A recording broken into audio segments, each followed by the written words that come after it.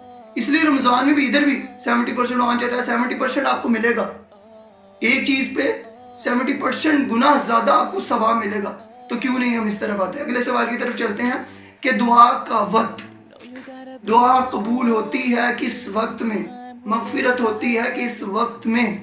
دعا رمضان کے وقت، رمضان میں روزے کے وقت کون سا وقت ہے جس میں دعا مانگنا سب سے زیادہ بینیفیشل ہے، سب سے زیادہ اچھا ہے، سب سے زیادہ اچھا وقت کون سا ہے؟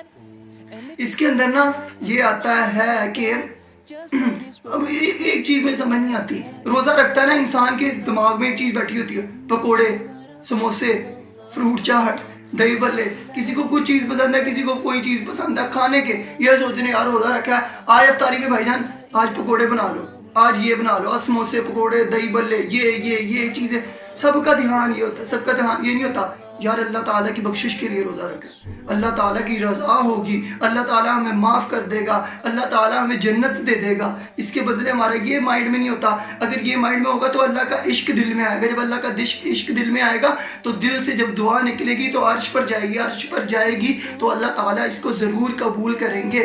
اور یہ کس وقت ہوتا ہے؟ دیکھو ایک بندے کے سامنے نا دسترخوان لگائے بھائی جان، ایسی چیزیں یہ یوں پڑا ہوا ہے، ہمارا کیا ہوتا ہے؟ پانی پڑا ہے دسترخوان پہ، یہ پڑا ہے، سکنجوی پڑی ہے، روح افزا پڑا ہے، سارا کچھ پڑا ہے، ہمارا دھیان اس کی طرف ہوتا ہے۔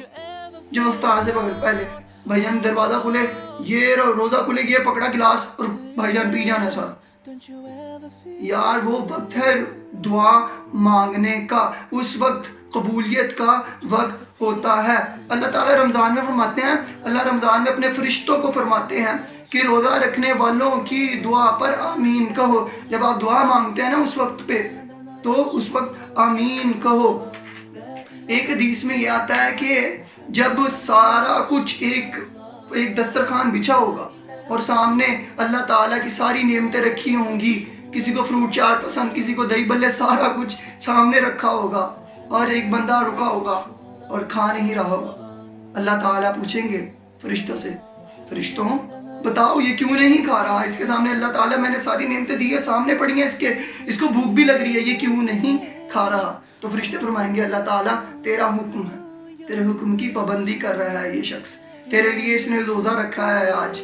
تو اللہ تعالیٰ فرمائیں گے فرشتوں گواہ رہنا، اس چیز کا گواہ رہنا کہ میں نے انہیں معاف کر دیا۔ سبحان اللہ، پوری زندگی کو گناہ یار، بہت زیادہ گناہ، ہر شخص نے بہت زیادہ گناہ کیا، معافی طلب ہر بندہ کرتا ہے، لیکن اس ٹائم پہ جب روزہ رکھا ہے یار، وہ ٹائم اتنا اچھا ہے، سامنے سب کچھ پڑا ہو، تم نہیں کھا رہے ہو، اللہ تعالیٰ پھر فرمائیں گے چل میرے بندے تجھے میں نے معاف کیا، سب چیزوں سے مانگ۔ کیا مانگتا ہے؟ اور ہمارا دھیان کہاں ہوتا ہے؟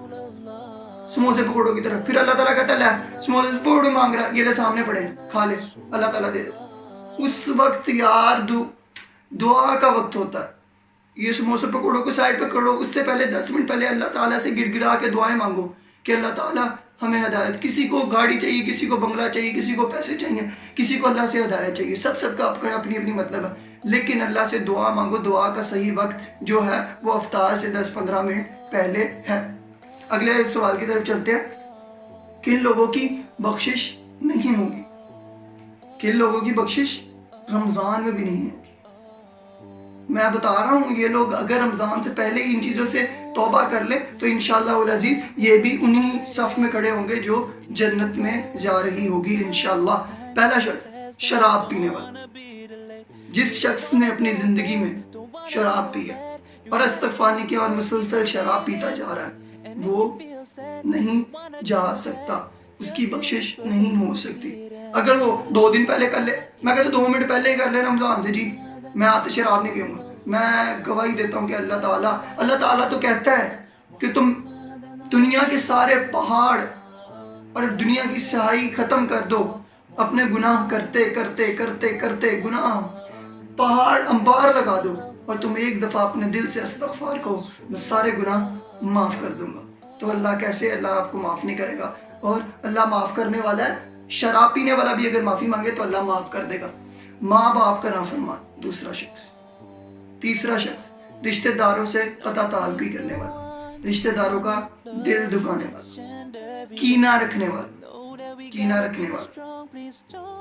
ایک ماں باپ کا نافرمان ہونے کے بارے میں مجھے 3-4 چیزیں یاد ہیں کہ اللہ تعالیٰ نے فرمایا ہر گناہ کی جو سزا ہے نا، ہر گناہ کی سزا موت کے بعد ملے گی، موت کے بعد ہر گناہ کی سزا موت کے بعد ملے گی، لیکن اللہ تعالیٰ فرماتے ہیں جو ماں باپ کا نافرمان ہے، جس دن سے وہ نافرمانی کرتا ہے اس دن سے اس کو سزا ملنی شروع ہوتی ہے اور قیامت کے بعد تک اس کو سزا اس چیز کی ملتی رہے گی۔ ایک اور جگہ فرماتے ہیں زنا، کفر اور شرک کی سزا موت کے بعد ہے، لیکن اس کی سزا دنیا میں ہی ہے۔ اور ایک جگہ جب آپ صلی اللہ علیہ وسلم سے پوچھا گیا آپ صلی اللہ علیہ وسلم قیامت کب آئے گی؟ آپ صلی اللہ علیہ وسلم نے فرمایا جب ماں باپ کو ذلیل کرنے لگے گے، ماں باپ کو ذلیل کیا جائے گا، نعوذ باللہ۔ اور اگلے طرف چوتھا بندہ ہے کینہ رکھنے والا۔ کینہ کا مطلب میں آپ کو بتا دوں، کینہ کی ڈیفینیشن یہ ہے، کینہ کے اندر نفرت آتی ہے، نفرت دل میں آنا تو اس کو بغض کہتے ہیں، اور کینہ کہتے ہیں اگر نفرت دل میں ہے اور اسی شخص کو آپ نقصان بھی پہنچانا چاہتے ہیں اس کو کہتے ہیں کینہ۔ اس لیے کینہ رکھنے والا اپنے دل کو صاف کر لے رمضان کے آنے سے پہلے، انشاءاللہ العزیز آپ کی بھی مغفرت ہو جائے گی۔ اگلے طرف چلتے ہیں، رمضان میں خاص وظیفہ کیا پڑھنا چاہیے؟ بڑا آسان سوال ہے اور اس کا جواب بھی بہت آسان۔ بہت سے لوگ کہتے ہیں یہ کرنا چاہیے، یہ کرنا چاہیے، یہ پڑھنا چاہیے، یہ کر لو تو آپ کی یہ وظیفہ کامیاب۔ میں کسی وظیفے کو نہیں کہتا کہ جو مرضی وظیفہ آپ کے اوپر آپ جو مرضی کر سکتے ہیں، لیکن رمضان میں سب سے اچھا وظیفہ قرآن مجید ہے۔ قرآن مجید جتنا زیادہ ہو سکے قرآن مجید کی تلاوت کی جائے، قرآن مجید کو پڑھا جائے، سب سے زیادہ اچھا وظیفہ جو وہ ہے وہ قرآن پاک ہے۔ کیا روزہ چھوڑ دینا چاہیے؟ عام بات ہے، کیا روزہ چھوڑ دینا چاہیے؟ کیا حضرت علی رضی اللہ عنہ فرماتے ہیں کہ ایک فرض روزہ چھوڑ دینا، خود سوچے آپ کہ ایک فرض روزہ چھوڑ دینا قیامت تک اس روزے کی قضا میں نفلی روزے رکھتے رہو۔ ایک روزہ آپ نے چھوڑ دیا نا فرض، اس کے مقابلے میں نفلی روزے اس کی قضا میں رکھتے رہو قیامت تک، پھر بھی اس فرض روزے جتنا ثواب نہیں مل سکتا۔ تو کون بے وقوف ہے کہ ایک فرض روزہ، صرف ایک روزہ رکھنا ہے اور آپ کو اتنا اجر ملے گا، اور اس روزے کو چھوڑنے پہ اتنا بڑا گھاٹا۔ اس دنیا میں کوئی بھی گھاٹا لینے نہیں آیا، سب اپنے منافع کے لیے آیا، سب اپنا نفع چاہتے ہیں، اس لیے اتنا بڑا گھاٹا کوئی بھی انشاءاللہ العزیز کوئی بھی کرنا نہیں چاہے گا۔ اس لیے میں کہوں گا روزہ کسی بھی حال میں نہیں چھوڑنا چاہیے، نہیں چھوڑیں۔ اگر آپ بالغ ہیں، آپ پہ روزہ فرض ہے، سمجھ بوجھ رکھتے ہیں، آپ پہ روزہ فرض ہے اور آپ روزہ رکھیں، اس کا اتنا اجر ہے۔ قیامت والے دن روزہ اللہ کے لیے، اور قیامت والے دن اللہ ہی اس کا اجر دے گا اور انشاءاللہ دے گا۔ اگلے سوال کی طرف لڑتے ہیں کہ رمضان کی اہمیت کیا ہے؟ رمضان کی اہمیت کا اندازہ نا مجھے ایک ہی چیز سے ہے، اسلام کے بنیادی نکات 5 ہیں، توحید و رسالت، اس کے نا پوائنٹس بنے، توحید و رسالت، اللہ تعالیٰ کو ایک مانا، نماز جو سب سے زیادہ فرض ہے، روزہ، زکوٰۃ، حج۔ روزہ، یار روزہ اسلام کے نکات میں آتا ہے، یہ روزہ تو اس کی اہمیت کتنی زیادہ ہوگی۔ جو روزہ نکات میں آتا ہے، تو عید و رسالت پہ جس کا ایمان نہیں ہے وہ فارغ ہے، وہ اسلام کے دائرے سے ہی باہر ہے، اسی لیے اسی کے اندر روزہ آتا ہے۔ اس کی اہمیت کا اندازہ آپ کو ادھر سے پتہ چل جائے گا۔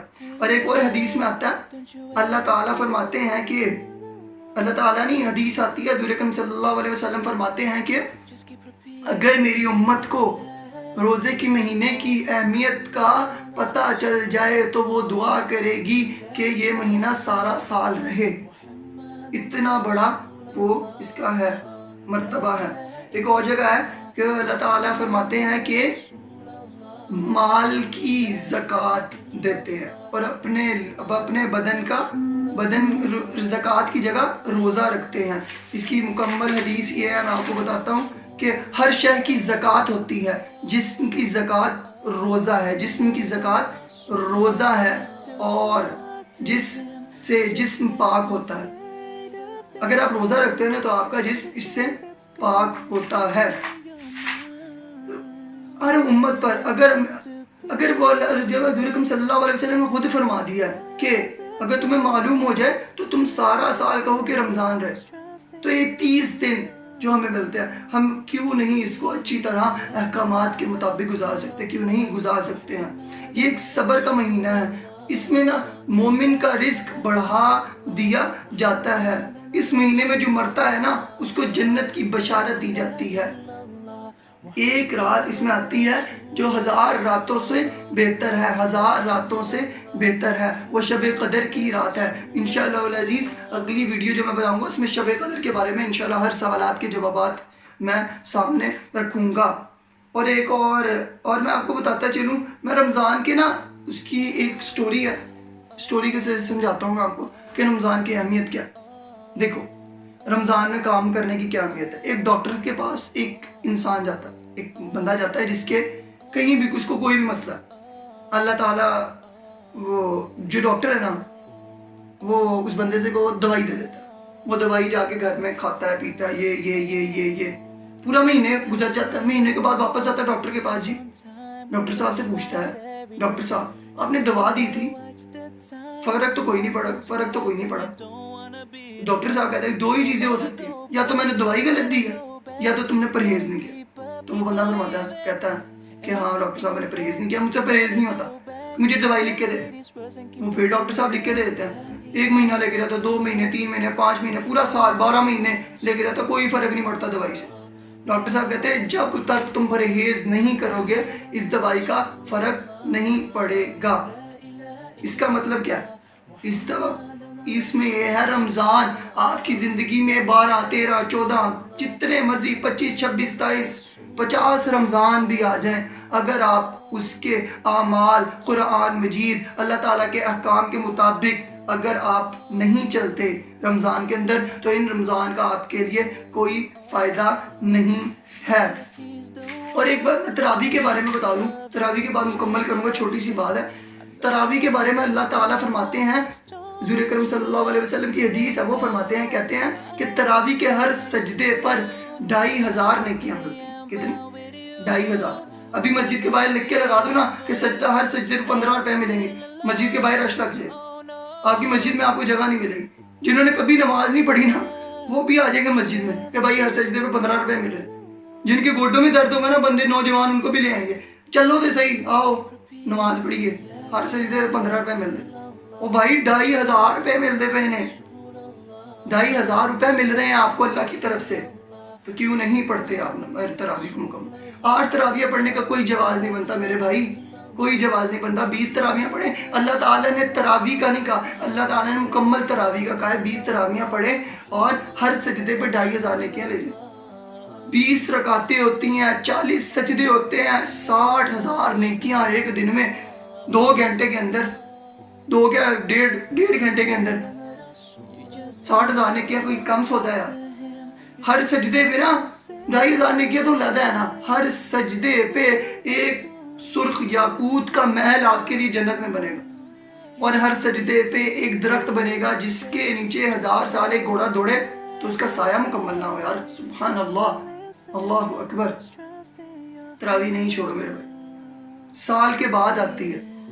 60,000 نیکیاں یار ایک دن کے اندر کون چھوڑ سکتا ہے؟ بہت بڑا نقصان ہے, بہت بڑا نقصان ہے.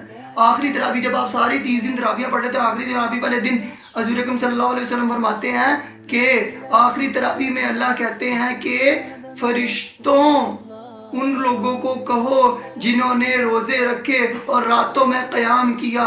راتوں میں قیام کا مطلب ہے تراویح, رات میں قرآن راتوں کو تراویحاں پڑھی تو میں نے اس کے بدلے ان کے سارے گناہوں کو معاف کر دیا. یعنی 30 دن بعد آپ بالکل جیسے بچہ پیدا ہوا ہے, کوئی گناہ نہیں. اگر ایسا چاہتے ہیں تو مکمل تراویح پڑھے, روزہ رکھے, ساری چیزوں کو مکمل کریں. انشاءاللہ العزیز آپ بالکل پاک صاف ہو جائیں گے رمضان کے بعد. اللہ تعالیٰ فرماتے ہیں من صام رمضان ایمانا احتسابا, من قام رمضان ایمانا و احتسابا. روزہ رکھو تو اللہ کی رضا کے لیے, تراویح پڑھو تو اللہ کی رضا کے لیے. اللہ تعالیٰ اس سے تمہارے سارے گناہ معاف کر دے گا. Thank you. It's me Hafiz Syed Ashar Hasan signing off. السلام علیکم. Thank you. You gotta keep up, keep believing. And if you feel sad, you gotta go back.